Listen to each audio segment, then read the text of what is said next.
नमस्कार, मी मनोज भोर. मॅक्स महाराष्ट्रामध्ये आपल्या सर्वांचं स्वागत आहे. काँग्रेसचे प्रदेशाध्यक्ष नाना पटोले यांच्या भंडारा जिल्ह्यातल्या साकोली तालुक्यातल्या सुकळी या गावात आलोय. इथे त्यांचा जन्म झाला आणि त्यांची आपण मुलाखत घेऊन जाणून घेणार आहोत की या मतदारसंघाचा प्रचार ते कसा करतायत, विकास किती झाला, गावकऱ्यांशी आपण बातचीत करणार आहोत. आणि या सगळ्या महाविकास आघाडीच्या जागा वाटपामध्ये खूप सारे वादही झालेत आणि ते सोडवलेही गेलेत. नाना पटोले यांचं काय म्हणणं आहे नेमकं त्यांच्या जन्मगावात आपण जाऊन समजावून घेणार आहोत. स्वागत आहे मॅक्स महाराष्ट्रामध्ये. नानाभाऊ पटोलेंना मी 1999 नंतर साधारणतः महाराष्ट्रात आधी काँग्रेस, नंतर मधल्या काळामध्ये भाजप आणि आता पुन्हा काँग्रेसचं राज्याचं नेतृत्व करताना पाहतोय. म्हटलं जरा गावात जाऊन इंटरव्ह्यू करू आपण नानाभाऊंचा. ही तुमची शाळा आहे का? बरोबर, मी इथं शिकलो. अच्छा, ते ती आठवण सांगा ना, मग तिथून आपण सुरुवात करू. म्हणजे बॅकग्राऊंड कुठे बसलोय जरा महाराष्ट्राच्या जनतेला कळेल, काँग्रेस कार्यकर्त्यांना सुद्धा. ही माझी जिल्हा परिषदेची शाळा आहे. गावामध्ये शाळा होती म्हणून शिकायला मिळालं आणि मग इथं शिकलो म्हणून तालुक्यात जायला मिळालं. आणि आज शिकलो म्हणून मी महाराष्ट्रामध्ये शेतकऱ्यांचं, तरुणांचं आणि गरिबांचं नेतृत्व करायला संधी मला मिळाली. या शाळेने मला अनेक धडे शिकवले. काही मी वर्गामध्ये हुशार होतो, पण काही बुद्धपूर्व पण राहायची, पण ते बुद्धपूर्व गुरुजींचे हुशार राहायचे. अच्छा. हां, तर मग ते आमच्या त्या काळामध्ये सरांनी विचारलं एखादं की गणित विचारलं त्यांनी की याचं उत्तर काय. काही पोरांना संधी मिळायची पण ते काही उत्तर देऊ शकत नव्हतं. मी उत्तर द्यायचो. त्यावेळेस असं होतं की ज्याला आलं नाही त्याला एक हळूच झापा मारायचा अधिकार त्यावेळेस होता गुरुजीच्या काळात, म्हणजे आमच्या काळात. तर माझ्याशी थोडासा जास्तच खाजूत होता. त्याचा नंबर मला मारायला मिळाला. आणि त्याला हळू झापा मारायच्या पेक्षा तिला जोरात झापा लावला. त्यांनी जाग्यावरच पॅन्ट त्याचा ओला झाला. अच्छा. पण गुरुजीचा आवडता होता तो. आणि गुरुजीचा आवडता असल्यामुळे गुरुजीने दुसऱ्या दिवशी प्रार्थनेच्या वेळेस मला प्रतिज्ञा करायला लावली आणि मी प्रतिज्ञा बोललो.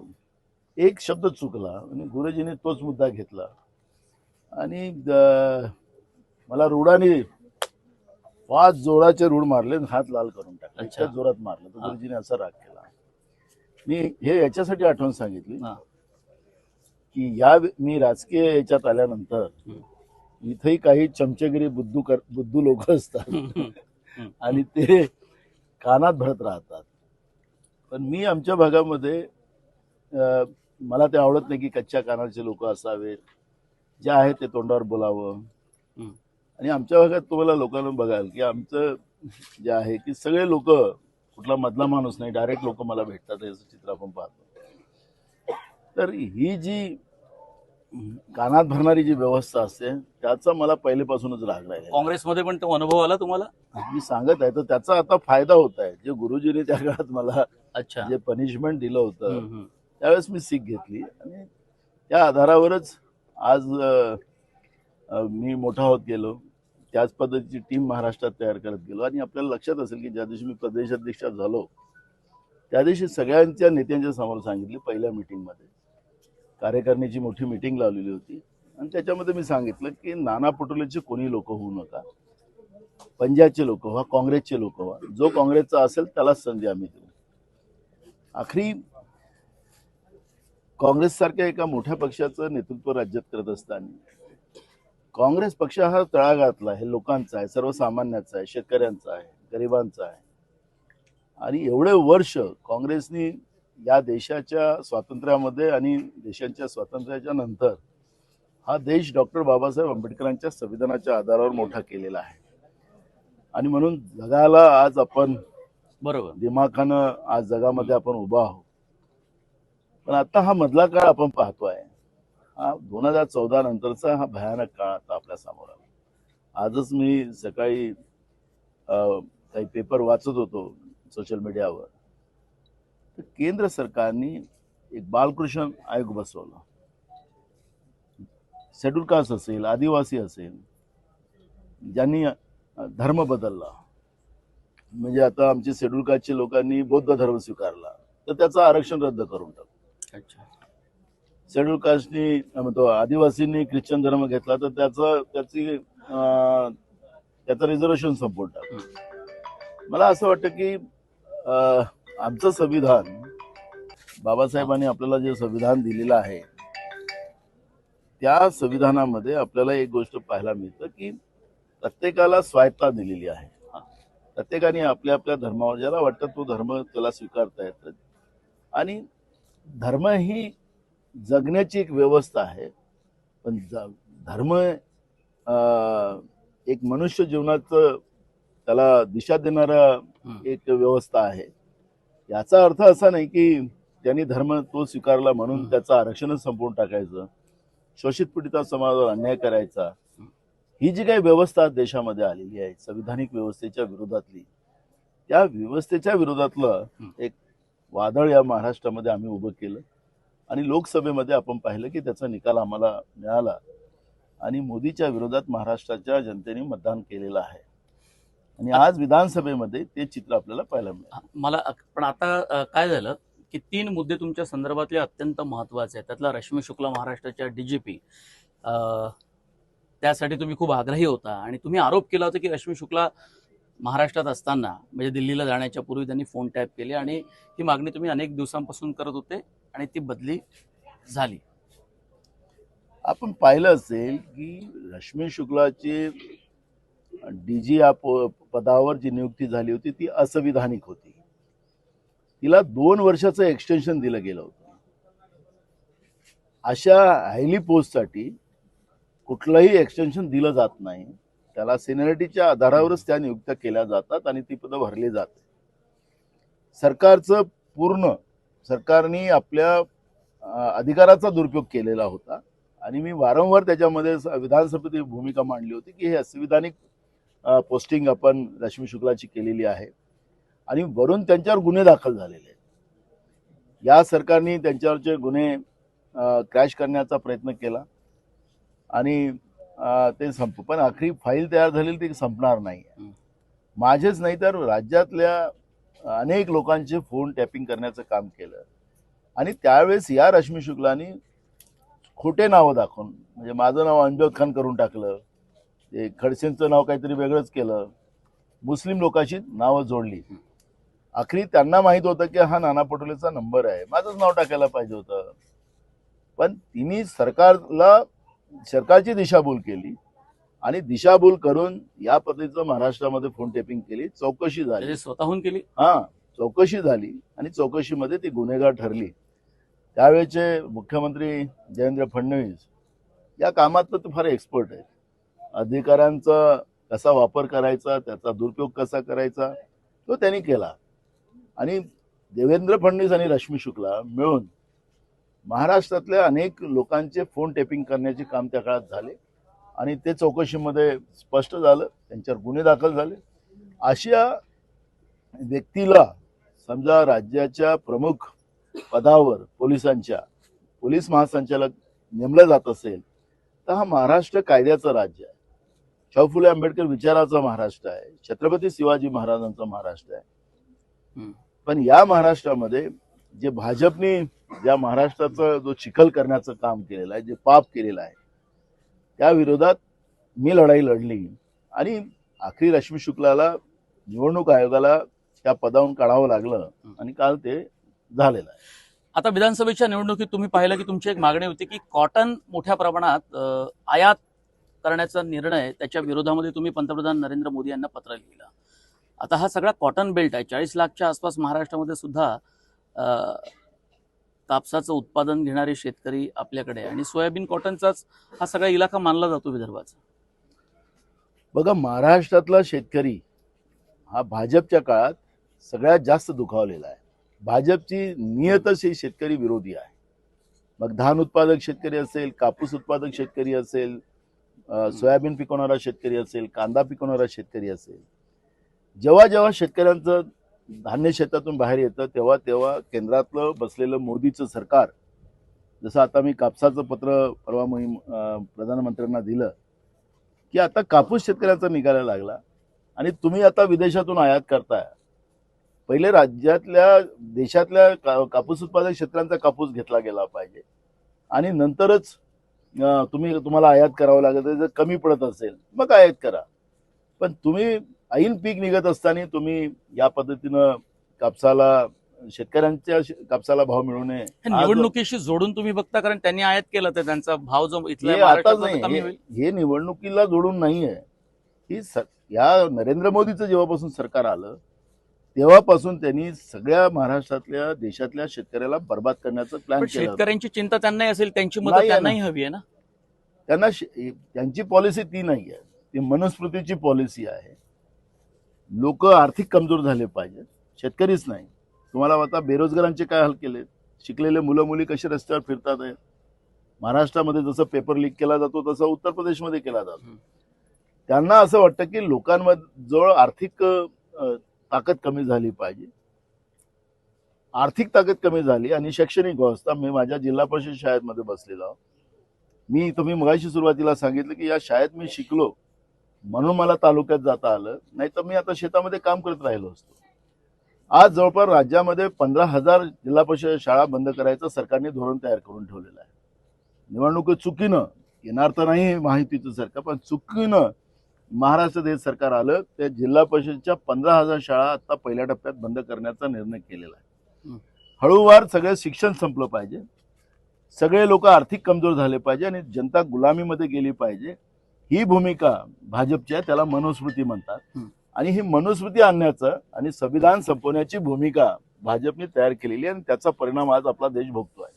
जरा निवडणुकी येऊ, एक घटना घडली कोल्हापूरमध्ये. मधुरिमा राजे यांनी माघार घेतलेली आहे. त्यामुळे बंटी म्हणजे सतेज पाटील आपले चिडले आणि तुम्ही अध्यक्ष म्हणून तुमच्यासाठी सुद्धा ही अडचण निर्माण झालेली आहे. का असं झालं? आता स्थानिक पातळीवर मी आज आता शाहू महाराजांसोबत आता गाडीत बसल्यानंतर बोलतोय. नेमकं या घटनेच्या मागं कोणी हे सगळं चूक केली. त्यांना शाहू महाराज आता आमचे खासदार आहेत.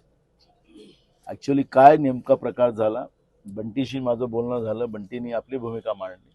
मी शाहू महाराजांशी बोलतो आणि नेमकं काय त्याच्यातलं आहे, कोणाचं षडयंत्र आहे ते स्पष्ट झालं की मी याच्यावरची प्रतिक्रिया देणार. म्हणजे आता आपल्याला ठोस काही असं बोलता येणार नाही. मला नेमकं असं काय झालं ते मी काल व्हिडिओमध्ये पाहत होतो चॅनलच्या, तर त्याच्यामध्ये मला जे काही पाहायला मिळतो तो त्याला मला अनेक गोष्टी त्याच्यात अजून मला स्पष्ट झाल्या नाही आणि त्याच्यामुळे स्पष्ट झाल्या नाहीत म्हणून मी शाहू महाराजांसोबत बोलल्यानंतर याच्यातली स्पष्टता मला मांडता येईल आणि ज्यामध्ये जो चुकला असेल त्याला माफी केली जाणार नाही. कारण की हा काँग्रेस पक्षासोबत विश्वासघात झालेला आहे, त्याच्यामध्ये याच्यात माफीचा हा विषय होऊ शकत नाही. महाराष्ट्रातली काँग्रेसची स्थिती आता नेमकी कशी आहे? म्हणजे किती जागा आहे, कुठे बंडखोर आहेत, पिक्चर सगळं क्लिअर झालं? जवळपास आमचं पिक्चर क्लिअर झालं. 103 जागा काँग्रेस महाराष्ट्रात लढते आहे.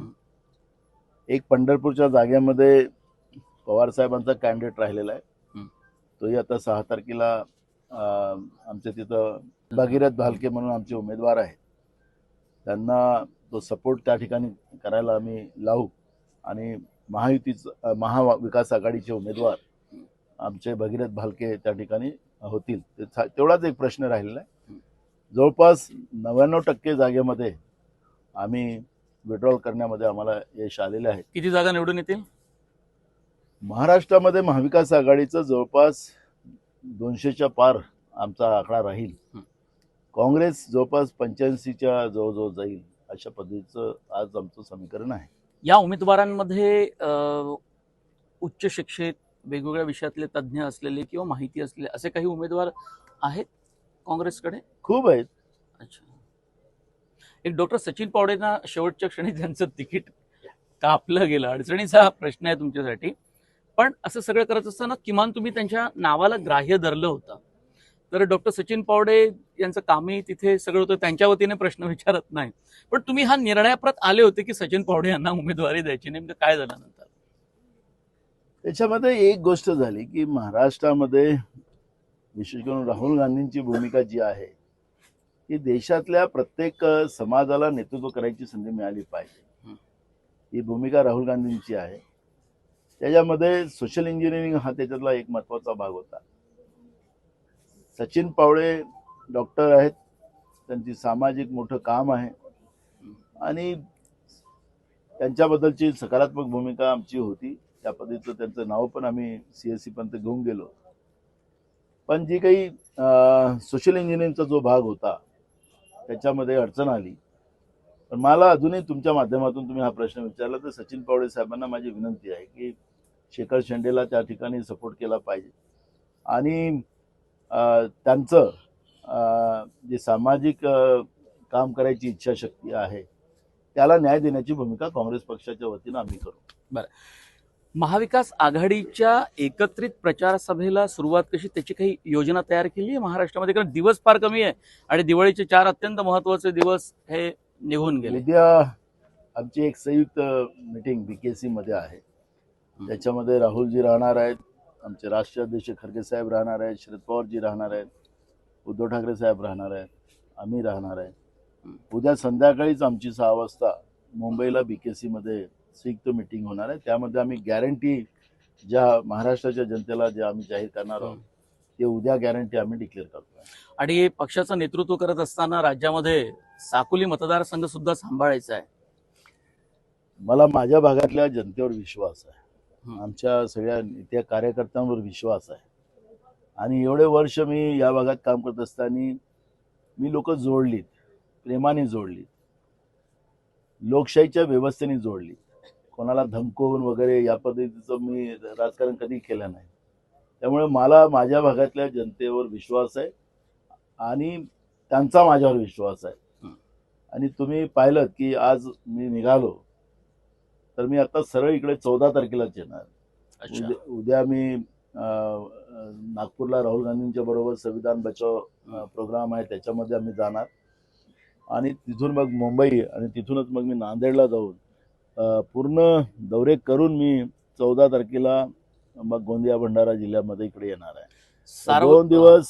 अच्छा, 1-2 दिवसच फक्त आपल्या भागामध्ये. उद्या तुम्ही मुंबईला जाणार? उद्या जाणार म्हणजे येणार इकडे 14 तारखेला. अच्छा, सार्वजनिक उपक्रम समितीचे तुम्ही अध्यक्ष होता तेव्हा तुमच्या माध्यमांना ओळख झाली. एक रिपोर्ट आला तर मला आठवतं, पण त्यावेळेला खळबळ उडाली होती आणि त्यानंतर तुम्ही नरेंद्र मोदींना विरोध केला. त्या बैठकीचं सगळं दिसलं. त्यानंतर हे सगळं तुमच्या मतदारांना इकडे जरा आवडतं आणि प्रफुल्ल पटेलची तुमचं राजकीय शत्रुत्व म्हणतो, मैत्रीचे संबंध कदाचित असतील.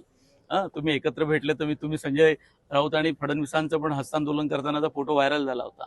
तर हे तुमचं आक्रमक स्वरूप तुमच्या मतदारांना आवडतं?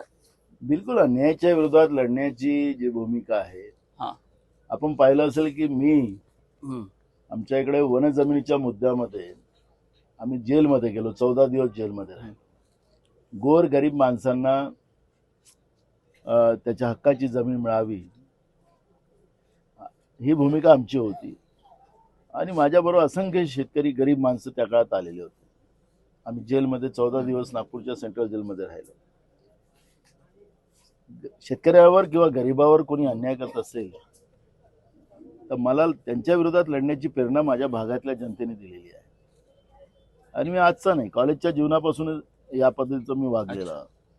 त्यामुळे माझ्या लोकांनी तेच मला मान्य केलेलं आहे आणि लोकांसाठी लढणारा नेतृत्व मला या भागातल्या जनतेने निर्माण केलेला आहे. आणि म्हणून मी मग मोदी असेल की कोणी असेल, की ती प्रधानमंत्री आहे की मुख्यमंत्री हा विषय नसतो, पण जिथं जनतेवर अन्याय होत असेल त्याच्या विरोधातली लढाई उभी करणं आणि जनतेला न्याय मिळवून देणं ही भूमिका माझी राहिलीच आहे. शेवटचे 2 प्रश्नात महाविकास आघाडीच्या बैठकीत सुद्धा तो आक्रमकपणा तुमचा दिसला. म्हणजे भले तुमची पक्षाची बाजू मांडत असाल पण त्याच्यामुळे काही दिवस तुमचा संजय राऊत आणि तुमचं जे काही प्रेम दिसलं महाराष्ट्राच्या जनतेला, त्याच्यात काँग्रेसने भूमिका घेतली होती की आम्हाला मेरिटप्रमाणे सगळ्या जागा आपण निर्णय घेऊ आणि त्यामुळे मग जिथं उद्धव ठाकरे साहेबांची ज्या भागामध्ये त्यांना मानणारा वर्ग असेल, त्यांचा पक्ष मजबूत असेल त्यांना जागा मिळाली पाहिजे. शरद पवार साहेबांचं असेल त्याला आणि आमचे जे अलायन्स होते त्यांना पण. माझी भूमिका तीच होती. त्या मी माझ्या व्यक्तिगतसाठी नाही आणि माझा स्वभाव असा नाही की मला सुरक्षित करा आणि बाकीचं सगळं विकून टाका. ते सेटलमेंटचं काम नाना पटोले कधीच केलं नाही आणि करणार पण नाही. त्या माध्यमातून आज काँग्रेस पक्षाला जागा पण मिळाल्या, जास्त मिळाल्या आणि आज आमचा टक्का पण महाराष्ट्रामध्ये सगळ्यात जास्त जागा निवडून येण्याचा पण राहणार आहे. आखरी मी पक्षासाठी आणि महाराष्ट्राच्या जनतेसाठी लढाई केलेली होती. संजय राऊत आमचे चांगले मित्र आहेत, त्यामुळे जे काही ते पण लढले ते त्यांनी आपल्या पक्षाची भूमिका मांडली आणि त्याच्यामुळे हा काही आमचा व्यक्तिगत कुणाचा विरोध नव्हता. विदर्भातल्या जागा खूप महत्त्वाच्या आहेत आणि तुमची जी टक्केवारी आहे मतांची जागांची ती गेल्या काही वर्षामध्ये वाढताना आपल्याला पाहायला मिळते. तुमच्या चेहऱ्यावरती हास्य आहे. विदर्भातल्या जागा जर वाढल्या तुम्ही कुठे असाल? मी गावातच आहे. काँग्रेसचं नेतृत्व महाराष्ट्राचं नेतृत्व करू शकेल. बघा, मी फळाची चिंता करत नाही, मी कर्मावर विश्वास ठेवतो. आजपर्यंत तेच करत राहिलो आणि त्याच्यामुळे माझे गुरु विलासराव देशमुख साहेबांचं जे वाक्य आहे की वेळेच्या पहिले आणि नशिबाच्या पेक्षा जास्त मिळत नाही, या गोष्टीला मी घेऊन नेहमी चाललेलो आहे. मी कर्म करेल, चांगलं करेल, महाराष्ट्रामध्ये पक्षाला सगळ्यात मोठा पक्ष करेल. आखरी निर्णय घ्यायचा तो हायकमांडने घ्यायचा आहे. त्या फळाची चिंता मला करायची गरज नाही. जे काय नशीब येईल, मला तुम्हाला लक्षात असेल की आत्ता महाविकास आघाडीचं सरकार आलं. मला अपेक्षित होतं की मला मंत्री वगैरे करतील, पण मला राहुलजींचा फोन आला की नाना तुला विधानसभेचा अध्यक्ष व्हायचं आहे. आता मी त्या खुर्चीवर कधीच बसलोच नव्हतो, मला काही माहीतच नाही ती खुर्ची कशी चालवायची, पण मला जबाबदारी पक्षाने दिली आहे ते खुर्ची कशी चालवायची आणि त्या खुर्चीच्या माध्यमातून महाराष्ट्राच्या तमाम जनतेला फायदा कसा देता येईल, ही भूमिका आपण त्या ठिकाणी घेतली. आणि 11 महिन्यामध्ये विधानसभेचा अध्यक्ष हा लोकांसाठी पण काम करू शकतो, व्हायचं बहुमत नाहीचं बहुमत करण्यापुरतं नाही, ही भूमिका महाराष्ट्राला आम्ही समजून सांगितली. ती खुर्ची इतकी लोकप्रिय झाली की सगळ्यात जास्त पत्र, म्हणजे मंत्रालयापेक्षा जास्त पत्र मला विधानसभा अध्यक्षाला लोकांच्या यायचे आणि मी अनेक लोकांचे प्रश्न त्या ठिकाणी बसून सेक्रेटरींना आणि मंत्र्यांना सांगून तुम्ही तिथेच कायम असतात हे असं म्हणतात की माहितीचं सरकार आलं नसतं. तिथं बसलो असतो तर माझा काँग्रेस पक्ष कुठं राहिला असता, हाही महत्त्वाचा भाग आहे. आणि म्हणून मी काँग्रेस पक्ष हा विचार आहे आणि काँग्रेस पक्षाचा विचार अगर संपला तर महाराष्ट्रातलं शाहू फुले आंबेडकर विचार संपेल. आणि म्हणून मला त्या विधानसभा अध्यक्षाची खुर्चीपेक्षा माझ्या पक्षाने मला जे प्रदेशाध्यक्षाची मला जबाबदारी दिली आणि त्या जबाबदारीच्या माध्यमातून महाराष्ट्रामध्ये काँग्रेस पक्ष म्हणजे शाहू फुले आंबेडकर विचाराला ताकद देण्याचं काम मला करता आलं, याचा मला नेहमी गर्व राहणार आहे. जेव्हा काही इतिहास लिहिला जाईल त्यावेळेस नाना पटोलेचं नाव त्या इतिहासात नोंद केला जाईल, याचाच मला गर्व आहे. थँक्यू दिलखुलास मुलाखत दिल्याबद्दल.